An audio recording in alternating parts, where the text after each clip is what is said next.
Hello viewers, मैं हूं पुष्पेंद्र और आज के इस वीडियो में हम चर्चा करने वाले हैं कंप्यूटर मेमोरी की मेजरिंग यूनिट्स के बारे में। यानी कि कंप्यूटर की मेमोरी की कैपेसिटी को हम किन यूनिट की मदद से मेज़र करते हैं। कंप्यूटर में जो डाटा होता है उस डाटा को हम किस तरीके से मेज़र करते हैं। जिस तरीके से हम विभिन्न तरह के मेज़रमेंट के लिए अलग अलग यूनिट्स यूज़ करते हैं, उदाहरण के लिए कि जब हम डिस्टेंस की बात करते हैं तो उसकी यूनिट्स को हम किलोमीटर, मीटर, फिट इत्यादि में मेज़र करते हैं। के लिए जब हमें ये बोलना हो कि छतरपुर से भोपाल की डिस्टेंस कितनी है तो हम बोलते हैं 300 किलोमीटर्स।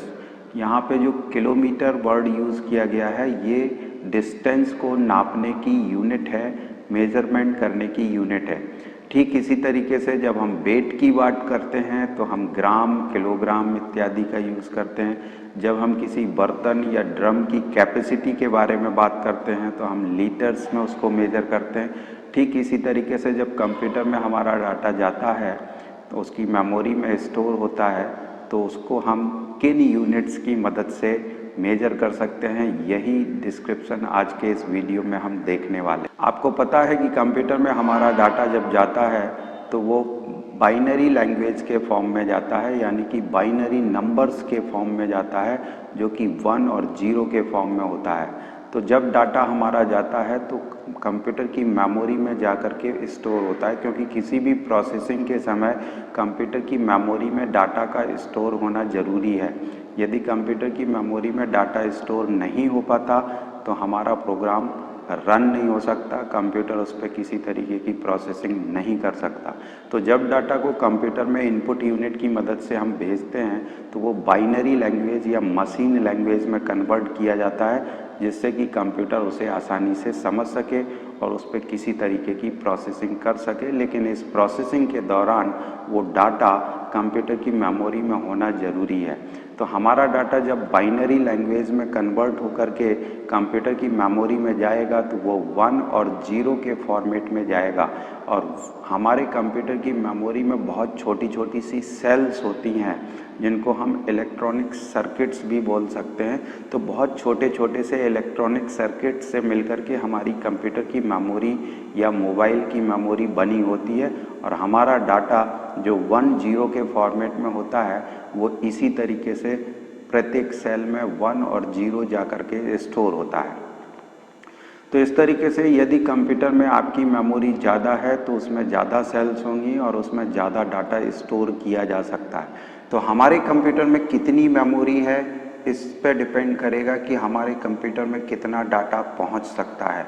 यानी कि कंप्यूटर में जितनी ज़्यादा मेमोरी होगी उसमें छोटी छोटी सी उतनी ज़्यादा सेल होंगी और उतना ज़्यादा डाटा उसमें जा कर के स्टोर हो सकता है, तो उतना ज़्यादा डाटा हम प्रोसेस कर सकते हैं। तो कंप्यूटर की मेमोरी की कैपेसिटी कितनी है इसे हम मेज़र करेंगे जिन यूनिट्स की मदद से, उनको हम मेमोरी यूनिट्स बोलेंगे। कंप्यूटर में कितना डाटा जा रहा है या कितना डाटा स्टोर है इसे हम मेज़र करेंगे मेमोरी यूनिट्स की मदद से। तो ऐसी कौन कौन सी यूनिट्स होती हैं जिनके द्वारा हम मेमोरी का मेज़रमेंट या डाटा का मेज़रमेंट कर सकते हैं। तो आइए इनको देख लेते हैं। चूँकि डाटा हमारा बाइनरी फॉर्मेट में जा कर के स्टोर होता है तो वो बाइनरी डिजिट्स के फॉर्म में होता है। बाइनरी डिजिट्स का BI और डिजिट का T लेकर के एक शॉर्ट फॉर्म बनाया गया है जिसको हम बिट बोलते हैं, यानी कि 0 या फिर 1, इसको हम बिट बोलेंगे। तो कोई भी बाइनरी डिजिट बिट के नाम से जाना जाता है और यही हमारी सबसे छोटी यूनिट होती है, यानी कि बिट यानी कि 1 और 0। यानी कि मेमोरी की सबसे छोटी यूनिट बिट हो गई जिसे हम 1 और 0 बोलते हैं। ठीक है। तो जब कभी हमारे पास डाटा ज़्यादा होगा तो हम बड़ी यूनिट्स का इस्तेमाल करेंगे। जैसे कि हम जब वेट का मेजरमेंट करते हैं तो हम ग्राम में करते हैं, लेकिन जब वेट ज़्यादा होता है तो हम बड़ी यूनिट यानी कि किलोग्राम का यूज़ करते हैं। ठीक इसी तरीके से जब डाटा कम होगा तब तो बिट का यूज़ करेंगे 1 या 0। लेकिन यदि डाटा ज़्यादा है तो हम उसे बड़ी यूनिट्स का उपयोग करके मेज़र करेंगे। तो बिट से बड़ी यूनिट कौन सी होती है ये अपन देख लेते हैं। तो दूसरी जो बड़ी यूनिट है उसको हम बोलते हैं निबल। निबल यानी कि 4 बिट्स, यानी कि कंप्यूटर में जब 4 बिट का डाटा जाकर के स्टोर होता है तो 4 बिट को 1 निबल बोला जाता है। ठीक इसी तरीके से निबल से बड़ी यूनिट जो है जिसको हम बाइट बोलते हैं, और बाइट में 8 बिट्स होती हैं, यानी कि कंप्यूटर में यदि 8 बिट्स जाकर के स्टोर हो रही हैं, मेमोरी में यदि 8 बिट्स जाकर के स्टोर हो रही हैं तो हम बोलेंगे 1 बाइट का डाटा स्टोर हो चुका है। ठीक इसी तरीके से यदि आपके पास 1024 बाइट हो जाते हैं तो उसको अपन बोलते हैं 1 किलो बाइट। ठीक है, शॉर्ट में इन्हें हम केबी बोलते हैं। ठीक है, किलो बाइट का केबी। ठीक है, तो 1 किलो बाइट में कितना बाइट हुआ? 1024 बाइट। ठीक, अब किलो बाइट से भी बड़ी यूनिट होती है जिसको हम मेगाबाइट बोलते हैं। तो मेगाबाइट यानी कि एमबी, मेगाबाइट को शॉर्ट फॉर्म में हम एमबी बोलते हैं, और 1 एमबी में 1024 केबी, केबी यानी कि किलो बाइट होते हैं। एमबी से भी बड़ी यूनिट होती है जिसको हम गीगाबाइट बोलते हैं, GIGA, गीगाबाइट। गीगाबाइट शॉर्ट में इसको जीबी बोलते हैं, और इसमें हमारी 1 जीबी में 1024 एमबी यानी कि मेगाबाइट होती हैं। तो इस तरीके से आपने देखा कि हमारे मोबाइल में जनरली जो रैम लगी होती है तो हम बोलते हैं हमारे मोबाइल में 2 GB रैम है या 3 GB रैम है, ये 4 GB रैम है। ये रैम का जो जीबी है इसको अपन गीगाबाइट बोलते हैं, और इसी गीगाबाइट की बात हम किया करते हैं। अब यदि मेमोरी की कैपेसिटी गीगाबाइट से भी ज़्यादा है, यानी कि 1024 गीगाबाइट हो जाती हैं, तो आप उसको 1 टेराबाइट बोल सकते हैं, यानी कि 1 टेराबाइट में 1024 जीबी होती हैं। अब टेराबाइट से भी बड़ी यूनिट्स का हम इस्तेमाल कर सकते हैं। हालांकि हम लोगों को जनरल जो कंप्यूटर्स होते हैं यहाँ पे इतनी ज़रूरत नहीं होती, लेकिन जहाँ पे डाटा बहुत ज़्यादा होता है, जो बड़े बड़े सर्वर्स यूज़ किए जाते हैं, जैसे फेसबुक का सर्वर है या गूगल का सर्वर है या और बड़े बड़े जो सर्वर हैं जो लगातार डाटा को स्टोर करते रहते हैं, वहाँ बहुत बड़ी कैपेसिटी की मेमोरी की आवश्यकता होती है, तो उनको टेराबाइट से भी ज़्यादा डाटा होता है। तो यदि आपको टेराबाइट से भी बड़ी यूनिट की ज़रूरत पड़ती है तो अगली यूनिट होती है पेटाबाइट। पेटाबाइट जिसमें आपकी 1024 टीबी यानी कि टेराबाइट्स होती हैं। तो 1 पेटाबाइट में 1024 टीबी होती हैं।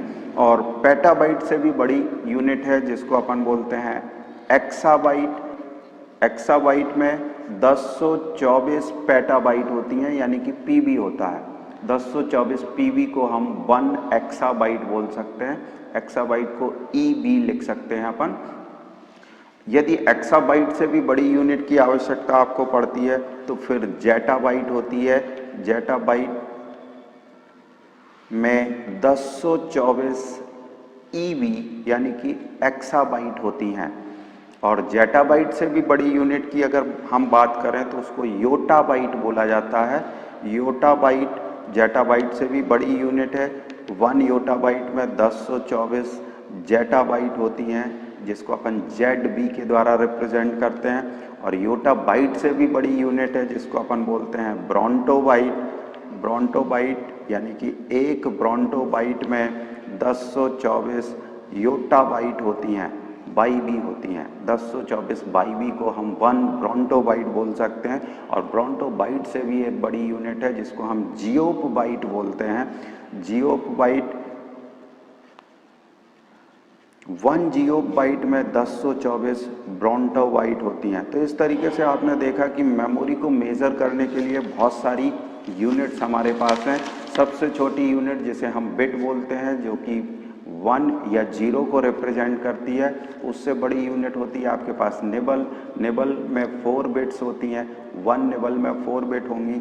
और फिर उससे बड़ी यूनिट है हमारे पास जिसको हम बाइट बोलते हैं, और 1 बाइट में 8 बिट्स होती हैं। और यदि आपके पास 1024 बाइट्स हो जाएं तो उसको हम 1 किलोबाइट बोल सकते हैं, और यदि आपके पास 1024 किलोबाइट हो जाएं तो उसको हम 1 मेगाबाइट बोल सकते हैं, और यदि आपके पास 1024 मेगाबाइट हो जाएं यानी कि 1024 MB हो जाए तो उसको हम 1 GB बोल देते हैं।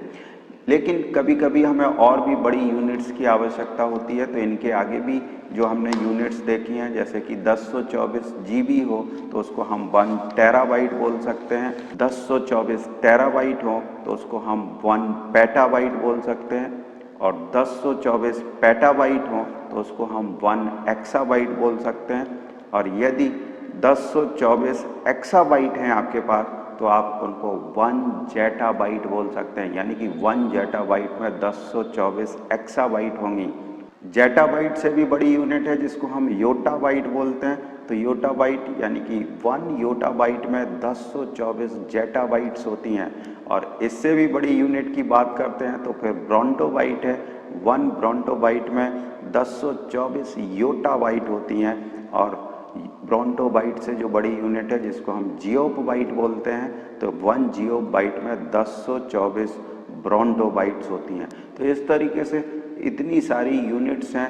हम मेमोरी का मेजरमेंट, हम अपने कंप्यूटर के डाटा का मेजरमेंट इनके द्वारा कर सकते हैं। यदि आपसे किसी ने पूछा कि 1 GB में कितने KB होंगे, तो आप इसे किस तरीके से कैलकुलेट कर सकते हैं कि 1 GB इक्वल टू 1024 MB होता है, और 1 MB में 1024 KB होता है, तो 1024 इंटू 1024, तो ये आपका KB में कन्वर्ट हो गया। यदि आपको बाइट्स में कन्वर्ट करना है तो इसमें एक बार और 1024 का मल्टीप्लाई कर देंगे, क्योंकि 1 KB में आपके पास 1024 बाइट्स होती हैं, और यदि फिर आपको बिट्स में कन्वर्ट करना है तो उसको फिर से 1024 की जगह अब 8 का मल्टीप्लाई करेंगे, क्योंकि 1 बाइट में 8 बिट्स होती हैं। तो इस तरीके से आप अपनी मेमोरी में कितनी जगह है, कितनी कैपेसिटी है, कितना डाटा स्टोर है, कितनी मेमोरी खाली है, ये सारे कैलकुलेशंस आप बड़ी आसानी से कर सकते हैं। विभिन्न तरह की जो कंपटीशन एग्जाम्स होते हैं उसमें इन मेमोरी यूनिट से रिलेटेड क्वेश्चंस जरूर आते हैं। जो ऑब्जेक्टिव टाइप क्वेश्चंस होते हैं उनने बोल दिया कि आप 1 KB में कितनी बिट्स होंगी, तो आपको कैलकुलेट कर लेनी है। इन मेमोरी यूनिट्स को आप याद रखिए, किस मेमोरी यूनिट में कितने बाइट्स, कितने किलोबाइट्स, कितने मेगाबाइट्स, ये सब होते हैं, तो आपको इन्हें याद रख लेना है और बड़ी आसानी से आप इस कैलकुलेशन को कर सकते हैं। तो आपको ये वीडियो कैसा लगा ज़रूर बताइए, लाइक करके बताइए, कमेंट करके बताइए, मैं कमेंट का रिप्लाई ज़रूर दूंगा। यदि वीडियो अच्छा लगता है, इन्फॉर्मेशन आपको अच्छी लगती है तो लोगों के बीच शेयर भी करें, और यदि आपने चैनल अभी तक सब्सक्राइब नहीं किया है तो चैनल भी सब्सक्राइब कर लें, ताकि आपको आगे आने वाले वीडियो का इंटीमेशन बड़ी आसानी से मिल सके। तो अगले वीडियो तक आपको थोड़ा वेट करना होगा, तब तक आप मेरे पिछले वीडियोस देखते रहिए। Thank you.